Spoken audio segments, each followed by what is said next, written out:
Welcome to episode 2 of the Wellness Dojo podcast. This episode is all about values, how values relate to health, how to establish core values, the importance of valuing yourself, and the role that action plays in achieving your best life. Hope you enjoyed the episode. Here we go. Okay, well, we are live, we are rolling. Wellness Dojo podcast, episode 2. How are you doing, my guy? I'm doing great, man. How are you doing? Oh, I'm doing good. It's been another busy but productive week, purposeful week, which is how I like it. So yeah, I'm in good spirits today. I'm caffeinated, which is always important. Always. And I had my cold contrast shower, which always gets me going too. Oh yeah. Yeah, the cold contrast. Yeah, I've been doing those again actually more recently. Yep. Yeah, more consistently again. I enjoy it. Same. Yeah. Any reason for that though? Well, I mean, I actually did a month of like doing something daily that was uncomfortable. Mm-hmm. And I really enjoyed that when I was doing that. And I actually noticed a lot of positive things that came from it. And so recently I was just like, I want to start doing like a little bit more of that again. And so that's what I did. Okay. Yeah, so I just kind of started it again and Yeah. yeah. I find I start to do them when I need a little kick in the pants. Absolutely. Just to get, when I have something coming up that day, I like to do it because it does, I think it gets the adrenaline going. There is an influence on your immune system. I've looked into this. I think it was the T cells, but it gets dopamine, it gets adrenaline going. So it really can get you going. Yeah. You know? I actually find I'm more productive on days that I do that. Yeah, same. It's strange. But we aren't talking about that today. So today we are talking about really how to value yourself. And what we find working with people is that, people don't give themselves enough credit, and that can have an effect on your health down the line. It also affects how other people sees you, which then causes this feedback loop. So we want to talk about valuing yourself, which is kind of it is actually a tricky topic when you start talking about it because we all have intrinsic value. It's the very basis of our laws that even the worst of society get a fair chance. They get a fair trial. Everyone is treated fairly. That the sentiment is echoed in the most democratic and progressive societies in the world that we have intrinsic value. So just out the bat, everyone has intrinsic value, but then there's this other type of valuation that happens in our external environment, in the real world, where other people truly are evaluating you, and it can be discouraging to say the least. So it's a big topic, and we're just going to talk about you can value yourself internally, but then you also have to pay attention to this external validation, and if the two are on opposite, or if they're diametrically opposed, you can overvalue yourself and then, be really disappointed when the world doesn't respond in kind. So your valuation of yourself has to be there first and foremost, but it also has to be adequate, but it also has to be realistic. Yeah. Yeah. You and I were just talking offline as well about, why that balance is so important. And like you just said, like, you can overvalue yourself, but you can also undervalue yourself. Which is probably more the norm. Yeah. Yeah. But I think most people don't realize that they're doing it until they actually have like a proper evaluation of how am I valuing myself, right? When you look at values, you look at expectations, and that's something that you and I both do when we sit down with people initially, is try and figure that out. Right. Yeah. Yeah. So there's, the two types of like how to value yourself. There's this intrinsic, which we'll also call subjective valuation. So really that's like, there's many versions of it, because you can have this front that you're presenting to people that you value yourself very highly, but there's also always this deeper truth, and kind of that rock bottom when it's, me, myself, and I, lights are out, whatever, and you're kind of with your own thoughts and your own self-talk. That's the true valuation. And these things feed into themselves. So that's the intrinsic, and then there's the external, and they do feed into each other, right? It's like, I think that it's almost like a prerequisite to value yourself adequately for health. As a naturopathic doctor that thinks holistically, I think that you need to value yourself adequately first before you'll even embark on a new diet or what have you. So it is important to at least give yourself that credit. What do you find working with people? Do you find that they give themselves enough credit, enough value, or what do you find? Yeah, I see a big mix of, how people see themselves. But what I find when I'm talking with people is that they are not properly, they don't know where their balance is to begin with. So they don't know where to go from there. It's kind of like a compass. Like you sit down, if you don't have a compass, you don't know where you're even at first. So you don't know which direction you need to go. Okay. Like I find people always think like, I need to do more of this. I need to do more of that. Like just like the mainstream things that they know of. Maybe it's, I need to lose weight, so I need to be more active. But what they don't realize is that they've actually been valuing that part of their life a lot already. They don't need to do more of that. They might need more of something else. Maybe more de-stressing. Yeah. Yeah, which is one of my personal values is balance for sure. Because life can take over and it can get so busy that, you can fry your nervous system essentially. And it can be easy to get into, and before you know it, it's too late kind of thing. So that's something that I've developed, just personally. But so it sounds like in order to really give yourself a proper valuation, you have to know what your values are first and foremost to kind of know how you're doing and how to evaluate everything. Is that fair? Yeah, I would say that is so true. Like you have to start to understand, what are my core values? Yep. Right. And core values is a big fluffy term that I think gets thrown around a lot in the coaching world and just in, around Instagram and everywhere that you go, in school even. Like it's like, what are your core values? What are your core values? Right. But we don't spend a lot of time to understand like, well, how do we actually know what our core values are? Yeah. And right off the bat, I'm just thinking, well, everyone has to say family, everyone has to say this and that, but you're right. It's because it's been repeated so much that, yes, it's certain things like this that just get, they're broadcast on social media and you start to kind of tune them out a little bit. And I find that with concepts of meditation, people have just kind of tuned out on meditation. They've tuned out on a few things, and you have to remind them that the reason these things got so popular to the point where you're tuning it out because they're so popular is because there is truth to it. Yeah. Oh, and like finding your why, right? That's another one. Finding your why. And these are all like you spoke about, like these are outside things that are now impacting what your values should be, right? Like, I don't know if you find that when you talk to people, but people are often talking about, this is what are my values? Well, I know I should, like those kind of things pop up. It's like, but what do you value? Right. What makes you tick? What makes you feel good about you being you? Yeah. What do you do that you find fulfilling, for one, afterwards, but that you're excited to talk about with people at a party? Like, you can almost look at those things. Those are your values, because I was, leading up to this episode, I was thinking about this, and it almost gets philosophical, but what is a value to begin with? And to me, there's an actionable part of what your values are. So if you're a family person, it likely means that you are working very hard to provide for them. You are willing to do anything, but these are all actions, right? So look at the actions that you take in your life. If you're struggling with, what are my values?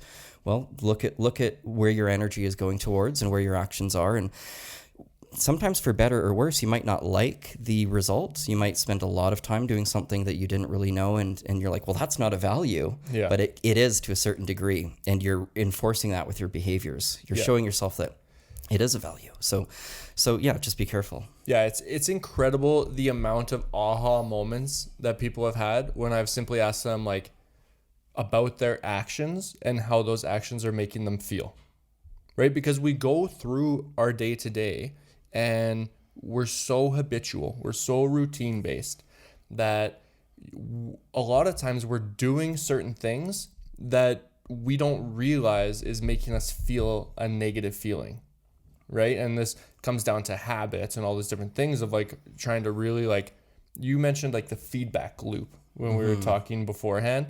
And I think that's a big part of this too, is like recognizing your feedback loop on like the actions that I'm taking. How is that affecting the way that I feel? We don't spend enough time looking at those things, I don't think. Exactly. That's a really important one to do, and that's why reflection is so important. Because like let's even use an example like those contrast showers.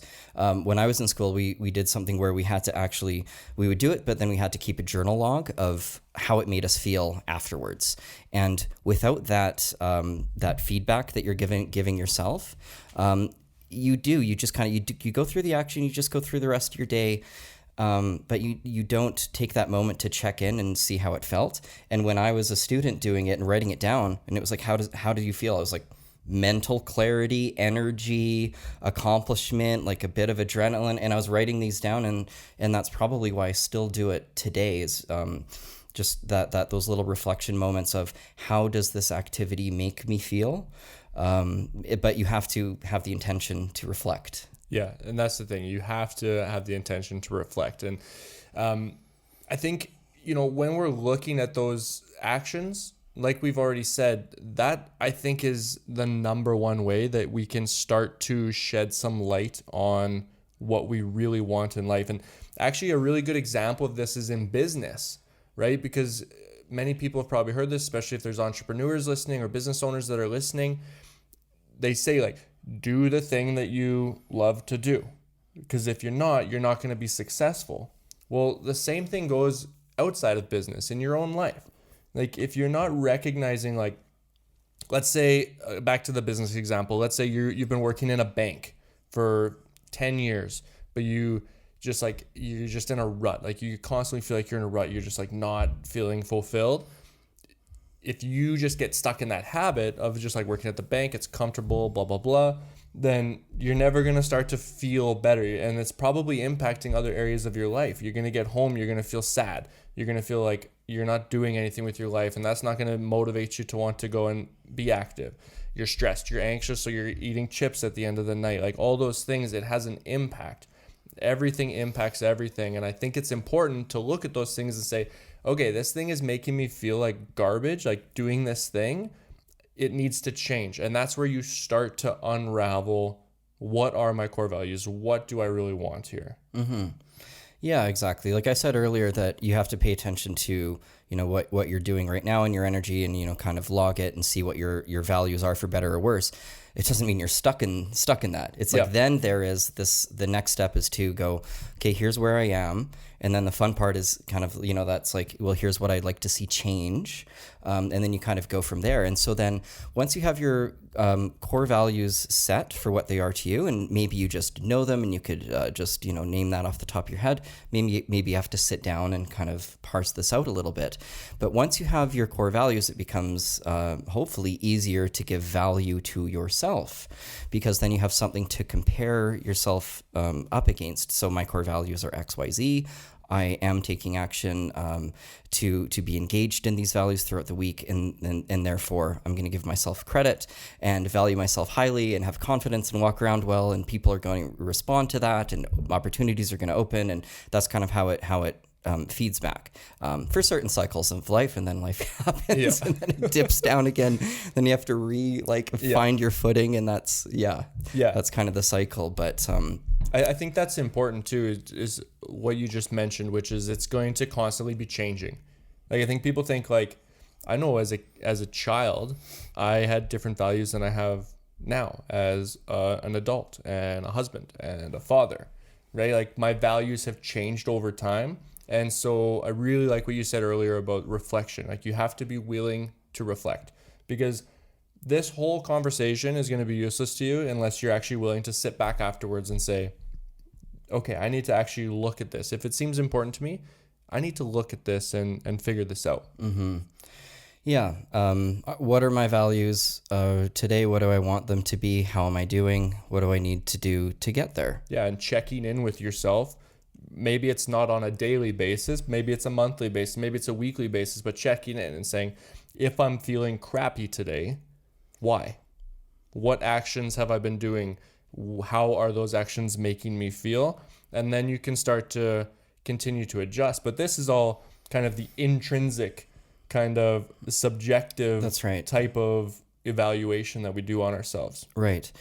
Yeah. And I think one of the core principles of this episode is that you want to make sure that you give yourself enough credit and value yourself highly enough so that you are walking around the world confident enough and maybe to have some opportunities open up and things like that. But there's another side of it too, and it's almost like this.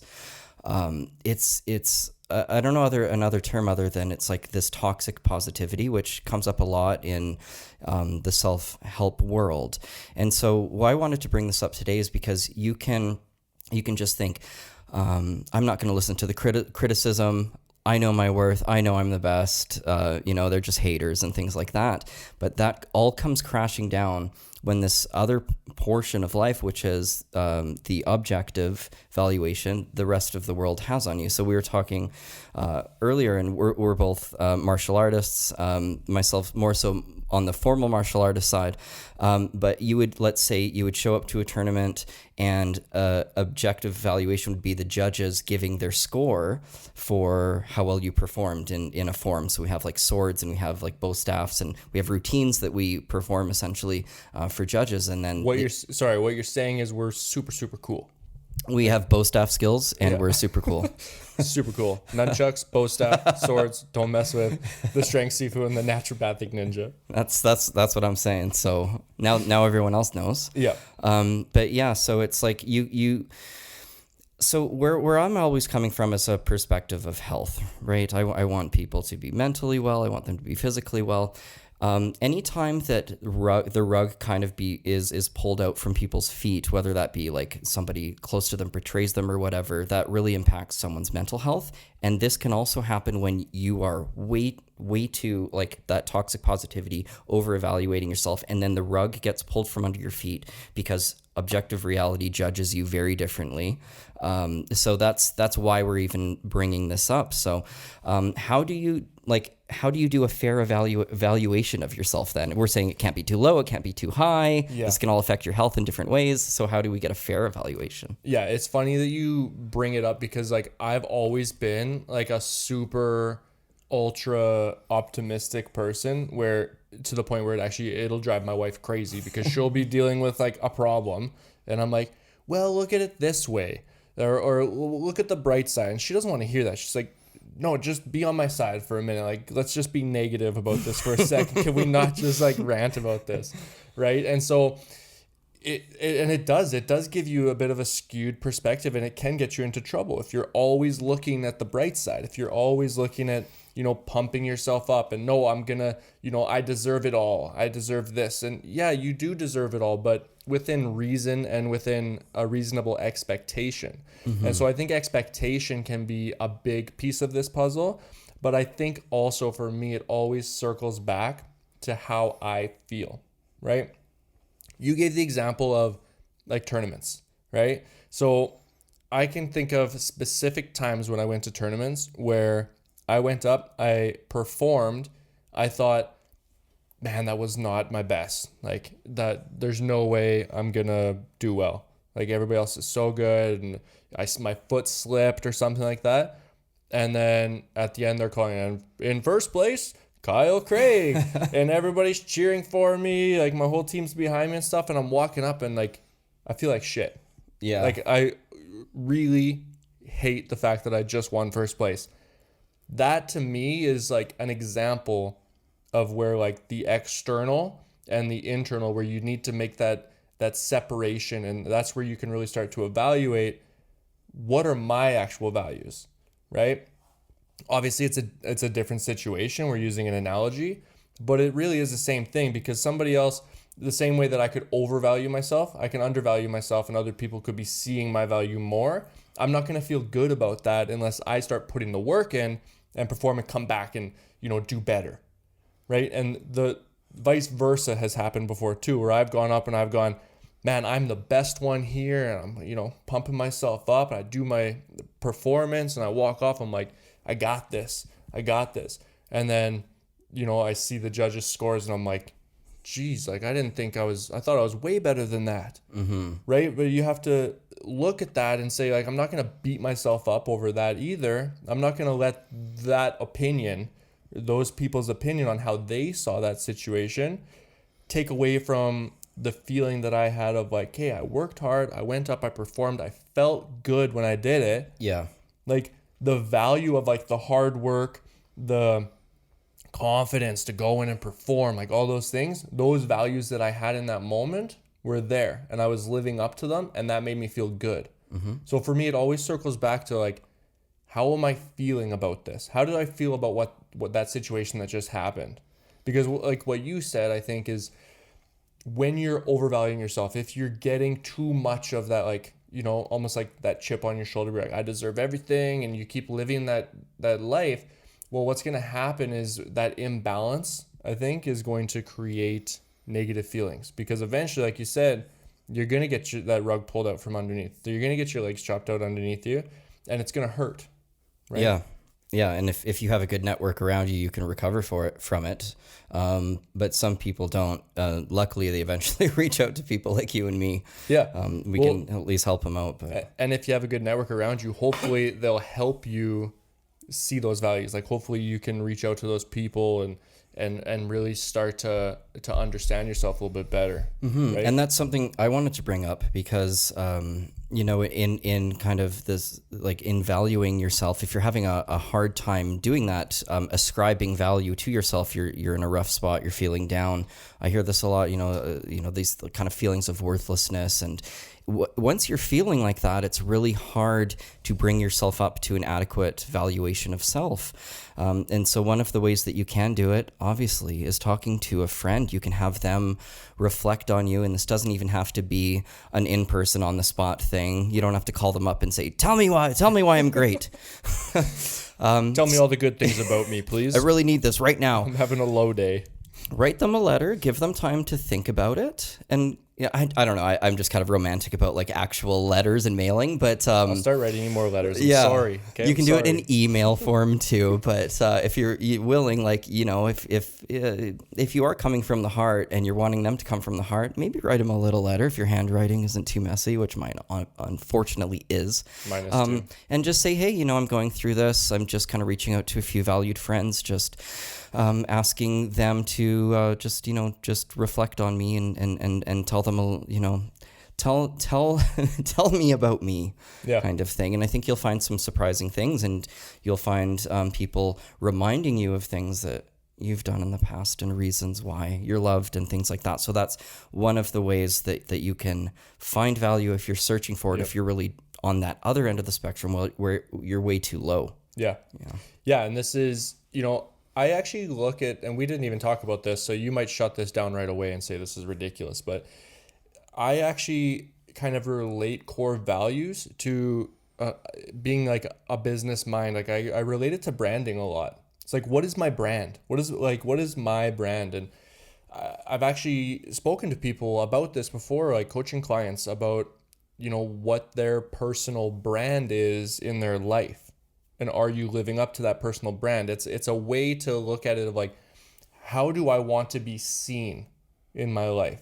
Because when we're looking at that external objective view of people, part of the reason that creates a negative feeling for a lot of people, if people are viewing them different than they want to be viewed, a lot of the time it's because there's insecurities there that are possibly going to be brought to the surface if somebody thinks this, right? So it's like, okay, well, what are my core values? How do I want to be perceived in this world, and am I living up to that?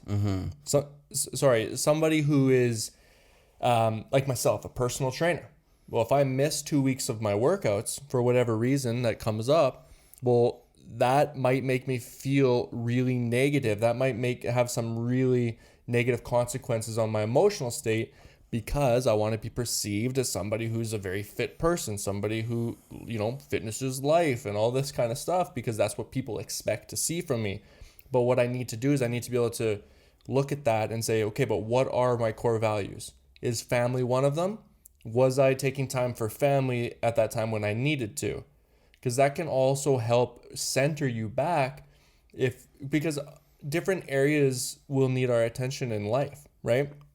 Sometimes, let's say you have 5 core values, right? So I'll give some of my core values. Like family is a core value of mine. being healthy. So like fitness and nutrition is a core value.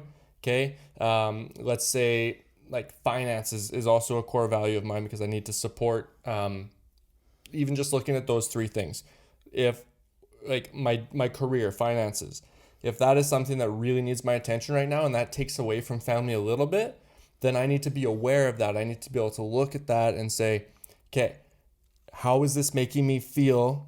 Like, how is this causing my family to feel? You need to create balance and evaluate those individual values and find a proper balance to like center you back into it. Yeah, for sure. And I can see it getting dangerous there if you have 10 core values and you're trying to balance all of them. 100%. That could become quite the energy sink too. And I think there's been points in everyone's life where we do kind of get into that, where we're just trying to do everything, and that doesn't work either. So you're right. You almost have to prioritize in a way what these cores are for you, and then allocate your energy appropriately.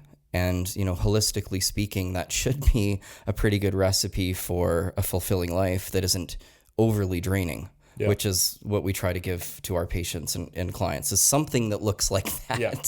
And like, do you think it's fair to say that when people are struggling, when people are having anxiousness, like high levels of stress in their life, that is coming from an imbalance around that core? So like what I'm picturing is like, let's say there's a rope tied in the middle of like the core, and then all the core values are pulling on the rope. If one rope is getting more tug than the rest and it's pulling away from all those other ones, is that where we start to like feel some of those negative things and really start to struggle in our life? I think so. Because if we're not living up to something, that's a hard one to kind of internalize. And yeah, I think a lot of the anxiety and those types of feelings, sometimes, let's say if it's outside of, clinical anxiety, but feelings of anxiety, it comes up for people. I just think it's overwhelm. There's just a lot of overwhelm these days. And it's that double-edged sword of having access to so many different things and having things being instant all the time. It does allow us to do more, but where is the line? And that's something that I had to find for myself in my own values. Yeah. Right? Well, and how much of that overwhelm is from the outside sources too, right? Outside expectations, outside comparisons of what you should be valuing, or what, again, I'll circle back to entrepreneurship and stuff, but even in martial arts, like all these different things, there you see other people who are doing certain things or are in a place that you want to be, and you can see that they're valuing certain things. So you think, well, I have to value that too if I want to be successful at this. No, if you want to be successful at anything, you have to have the balance that's right for you. You have to find what works for you, because what's going to make you successful in your business is going to make me is not going to necessarily make me successful in my business. They're going to be two different things. So I think people need to really look at themselves. I think the external plays a role, but the internal is far more important. Yeah. Yeah, I agree. I do think it's really the scaffolding or the groundwork for overall health, because you need to have it, an adequate, or let's say slightly skewed towards the positive, I think is still healthy. An adequate valuation of yourself, or you're valuing yourself, even in a slightly more positive light, because that's healthy too. If you're going to invest in yourself, you have to value yourself, and that's why we're talking about this today. If you're going to make healthy changes, if you're going to undertake that new diet, you have to think, I'm worth it to some degree, unless it's life or death. I mean, even if it's life or death, you still have to think, my life is still worth it, and some people, they're faced with these things where it's like, you have to change. You cannot keep smoking if you have COPD, right? You have to change. This is just going to get worse before it gets better. Even that person has to go, hey, they have a choice. Yeah. They have a choice. They have a choice to keep smoking, and some do. Like, let's not pretend that like everyone just goes, okay, and then quits smoking and it's all good. No, some people keep smoking, and they do have their life ended prematurely because of that, and that's the choice they made, and that's fine. But like you have to value yourself even in those situations to say like life is worth it. No one's even forcing you in those situations. And so that's why we're kind of harping on this today, because setting the stage for change, you do have to give yourself some credit. You have to give yourself some value.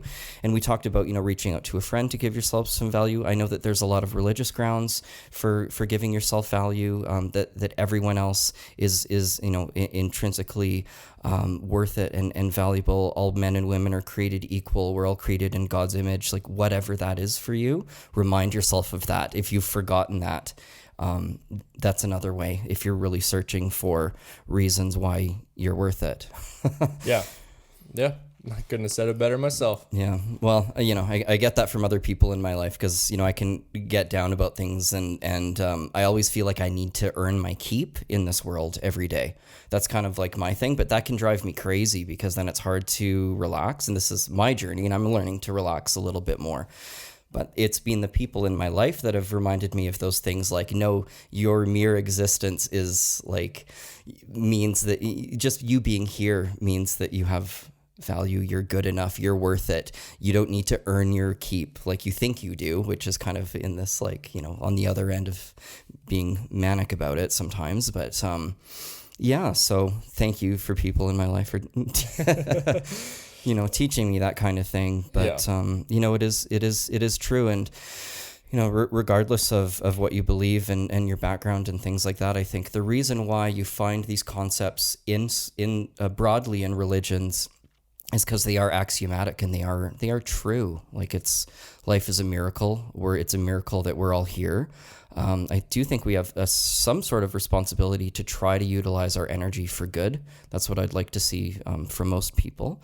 But in order to do that, first you have to think, yeah, I'm worth it. And then once you think I'm worth it, other people are worth it too.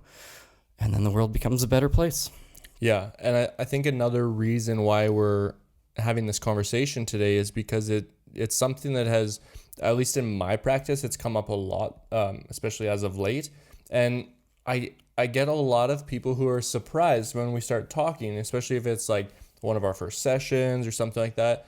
And it's like, okay, fitness and nutrition, let's talk. And the conversation always kind of steers towards like stress and the emotional side of things. I almost want to say 100%. Yeah. It's just, yes. But people are always surprised. They're like, well, I didn't expect that we'd be talking about this. And it's like, yeah, but this stuff is what drives all that other stuff, right? I talk a lot about foundations, right? Build the foundations, look at the foundations. What are your foundations? Lay the foundations, lay the bricks. I say this stuff all the time with people. And that's because if you just skip those steps, right? And people do it all the time. I'm going to skip those steps. I'm just going to hit the gym, right? Inevitably, that cycle breaks and then they feel like they've failed. They feel like they started over. And we talked last time a little bit about this like cycle of failure. Yeah. Right? If you don't take this time, I'm not saying it has to be slow or anything like that, but if you don't take the time to look at these things that really matter, like uncover these layers, you will not see long-term success physically. Mm-hmm. I really believe that if you don't take the time, you will not see that success. Yeah. And what we're looking for is long-term success. Exactly. We don't want you to be stopping and going all the time. Like that doesn't do you any good. That just creates more frustration and just adds to that cycle of failure. Yeah. Yeah. And that's not what we're about at all. We are about long-term sustainability and giving people the tools that they need so that, if they've moved on to another country or something, it's like we can't even help them anymore under my license, or like they can still help themselves.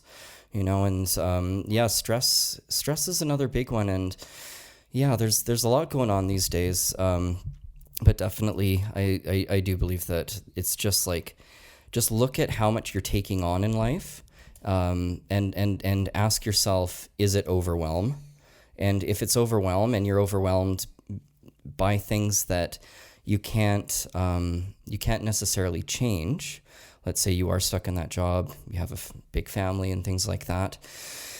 Yeah, you have to look at different things. It's like can you reach out to people for help? That's one. I talk about resilience sometimes, and there's kind of these things that have been extrapolated for how to build resilience, and one of them is like asking for help, is strategically asking others for help, and delegating strategically is like one of the ways to build resilience, which I find so funny. And giving yourself permission to ask for help, right? I don't know how many times I've had people where I can tell they want personal training. We talk about it and they're like, I just don't feel like I should need a personal trainer. Like, I feel like I should be able to do this on my own. It's like, give yourself permission to reach out for help. And especially if it's for your mental health, like, give yourself permission to say, it's okay. Like, I remember one time when I reached out to somebody for my mental health and I was like, there's people who need this so much more than me. Right. But then, like, after going through some of the process and stuff, I was like, no, everybody needs this. Like, everybody can use these types of services, this type of help and those types of things, because it's important. Like, don't give yourself permission to have help from people, to lean on people. That's why you have people in your life, is so that they can help support you up. Exactly. And, I would argue that, what we view as a society as the most successful people are, they're so often propped up by thousands of people under them. Yeah. Making it so that, they can have that prestige, but there is, there's that like pyramid kind of, and especially when we're looking like we are at long-term success, right? That's why I'm such a big believer in building communities, whether it's martial arts, fitness, like whatever. The Wellness Dojo program, like plug. Any of those things though, like, that's why community is so key to success, because you need those people who are going to push you back up when you start to fall. Yeah. Everybody starts to fall. And we see it all the time. Yeah. It works. Yeah. And I'm really interested in some of these very long-term studies now that are coming out about human happiness and things like that. Yep. There's a landmark TED Talk. They did this study for decades, and what did they find? It was like, we are social creatures. We should not be in silos and isolation. We should have people around us. We should have a community. It's like, if you have, there's like a couple things, plus if you have support in a community, that does, we're always looking for what's for the the equation for happiness. That's part of it. And there's good reasons for it, because, well, even when you add just one other person, like you and one other person are so much more powerful than you alone. And then you and 10 other people, well, that's how we start creating the amazing things that we've created as a species to this point, right? So. Yeah, and ask anybody who's listening to this podcast right now, what are your core values? And I guarantee you, friends, family, community, like one of those three things is going to be in their core values. And so that's, I think that adds to why right now in today's world, a lot of people are struggling with that, right? Because they have a lot of that stuff has been very strained and it has been very imbalanced. So it's like finding ways to say, how can I start to add to this again? Right. And remember, like, value is, for me anyways, value is action. What you value, you kind of prove it through your actions. Yeah. And I think that's actually like a good place to be kind of wrapping up at here, is like, action is such a big part of it. You can recognize your personal values all you want, all day long, every day, be saying like, this is what I value. This is what I value. If you're not taking action on it, you're not going to feel good about it. Mm-hmm. I've been there. Like, I've valued things and not taken action on them, or I've had that imbalance and it sucks. Yeah. Like, and these are the types of things you look back on, if you're lucky enough to live a long life and you're kind of looking back on your life. These are some of the regrets that I think are repeated that you hear. I've read some articles about that from hospice nurses, kind of putting together the top lists of what people regret. And I think it's, probably not like knowing what you have, knowing what you value, and then not taking the proper action towards it. It is you're going to regret those things. You are. Yeah, and that's not to put pressure on anybody listening to say like, well, you're going to regret it if you don't take action on this thing today. But again, it comes down to just reflection, right? Be willing to reflect, be willing to assess. If you're willing to at least stop and assess, and then take one small action, right? If you're willing to do that on a regular basis, you're going to win. You're going to benefit from that experience, and you're going to do a better job of valuing yourself the way that you need to value yourself. Yeah. Okay, so let's recap. So this is all about like how do you value yourself? It's very important from a health perspective because, if you're undervaluing yourself constantly, that's going to affect your progress in life. If you're overvaluing, other people can pick that up. It's probably going to cost you in life. So giving yourself, adequate credit, adequate value. How do you do that? Well, you have to know what your values are first, so that you can determine if you're taking action towards that or not. And there's this process of figuring out what your values are. If you're not taking action in the things that you should, how to change that. And anything else? Yeah, I was just going to add, when we are trying to figure out those values, assess how you feel. Yeah. Like pay attention to how what makes you feel fulfilled. Yeah. We just finished talking about how action is what's responsible for value. Well, unless you're evaluating how those actions make you feel, you'll never be able to figure out what are my core values today. That's right. So determine your core values, set a proper evaluation of yourself so that then you can go forward in life. You can make those positive changes, knowing that you are worth it, knowing that you are very important to others as well. And we'll see you next week. Yeah, go take one small action. There we go. Okay. One small action. Homework. All right, we'll see you guys next week for episode 3. Okay, see ya.